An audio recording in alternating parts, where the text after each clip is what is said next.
Jeshi la Marekani limethibitisha kuwa wanajeshi 3 wa Marekani wameuawa na wengine 5 wamejeruhiwa vibaya wakati wa operesheni ya kijeshi dhidi ya Iran.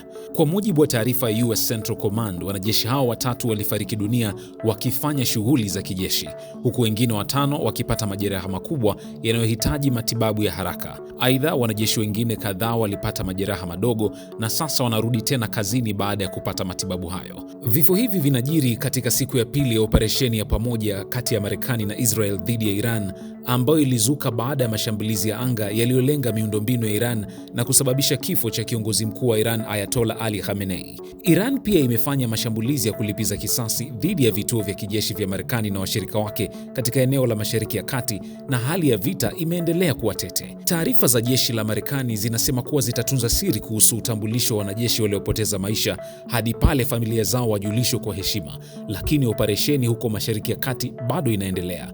Vifo hivi vimekuwa vya kwanza kuripotiwa ndani ya jeshi la Marekani tangu Rais Donald Trump arudi madarakani katika muhula wake wa pili. Kwa majuma kadhaa kufuatia joto la vita kupanda Mashariki ya Kati, Trump aliwahi kusema uongozi wake umeweka jitihada kubwa katika kuhakikisha kuwa madhara yanakuwa madogo kwa upande wa wanajeshi wa Marekani pamoja na raia wake. Wachambuzi wa masuala ya kisiasa wanasema kwamba vifo hivi vya wanajeshi wa Kimarekani na pengine vitakavyoongezeka hapo mbele vitakuwa doa kubwa sana kwa sera za Donald Trump, ambaye ni wazi ameonekana kuwa kiongozi shupavu ambaye haogopi kwenda vitani na mtu yoyote.